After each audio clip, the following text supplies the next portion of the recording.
خان صاحب لوگوں کی اچھی خاصی زندگی چل رہی ہوتی ہے, ایک دم سے کوئی کرائسس آ جاتا ہے, وہ کرائسس ان کو زمین پہ گرا دیتا ہے, پھر دوبارہ سے وہ سٹرگل کرنا شروع کرتے ہیں. یہ جو کرائسس ہے یہ کوئی اچھی چیز ہے؟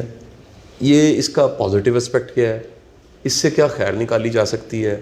اور کیا یہ سب کی زندگی میں آتا ہے, عام بندہ, خاص بندہ, کامیاب بندہ, یا یہ صرف اللہ کے جو بڑے چنیدہ خاص لوگ ہوتے ہیں انہی کی زندگی میں اس طرح کے حالات آتے ہیں؟ اعوذ باللہ من الشیطان الرجیم, بسم اللہ الرحمن الرحیم. بہت شکریہ شاہ صاحب. شاہ صاحب دیکھیں, وہ خود جو کہہ جو رہا ہے کہ میں 70 ماؤں سے زیادہ ہوں, 70 ماؤں جتنی چلے نہ دے جگہ, ہماری عقل کم ہے نا, فراست بھی کم ہے, ہم ناشکرے لوگ بھی ہیں.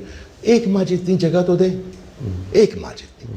تو کیا آپ کی ماں آپ کی کہانی لکھے گی یا قسمت لکھے گی تو اس میں کوئی دکھ ڈالے گی, کوئی تکلیف ڈالے گی, کوئی آزمائش ڈالے گی؟ نہیں ڈالے گی.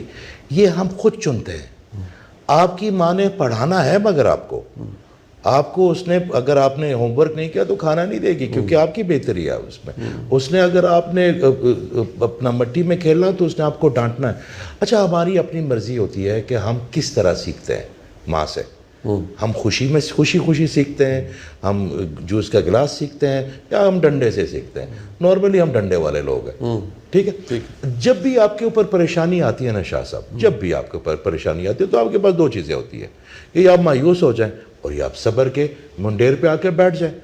اگر یا تو اللہ ہے تو پھر اس کو پوری طرح اپنی زندگی میں لے کے آئیں, یا پھر اس کو پوری طرح چھوڑ دیں. چھوڑ نہیں سکتے نا آپ. اللہ کو کیسے چھوڑیں گے آپ؟ اس کائنات کو کیسے چھوڑیں گے آپ؟ اپنی امید کو کیسے چھوڑیں گے؟ تو اگر اللہ ہے, اور دیکھیں وقتی طور پہ پریشانی بھی آئے گی, دکھ بھی آئیں گے, مگر اللہ کے ہوتے ہوئے ہمیں پریشان مستقل ہونا نہیں ہے. آپ کی جتنی بھی ترقیاں ہوئی ہوں گی, آپ کی جتنی بھی اچیومنٹ ہوں گی, وہ ہمیشہ پریشانی سے آپ کو راستہ ملا ہوگا. سام سیڑھی کا کھیل ہے نا, سام سیڑھی کا کھیل ہے. آپ کو پریشانی سے پہلے دکھایا جاتا ہے, آپ کو آزمایا جاتا ہے. آپ کے جو اگر آپ کی کونیاں چپتی ہیں, آپ کے ذہن میں کوئی چیز بھر گئی ہے, ان سب کو کھاٹ پٹک کے پھر آپ کو کھڑا کر کے کہتے ہیں کہ جاؤ اب یہ چوٹی ہے اس کو سر کرو, اب اس کا مزہ لو. مگر یہ تمام چیزیں ہم تب چلیں گی کہ جو ہمارے پاس ہے ہم اس کا بھی مزہ لیں, اور جو ہمارے پاس بھی. دیکھیں ہم پکنک پہ آئے ہوئے ہیں. پکنک پہ آپ جب گھر سے باہر جاتے ہیں تو آپ سارا کچن تو نہیں لے کے جاتے, آپ بیڈ روم ساتھ لے کے جاتے ہیں, آپ کیا اپنے ایئر کنڈیشن ساتھ لے کے جاتے ہیں؟ نہیں. آپ کے پاس جو ہوتا ہے اس کا مزہ لیتے ہیں, جو آپ کے پاس نہیں ہوتا اس سے زیادہ مزہ لیتے ہیں.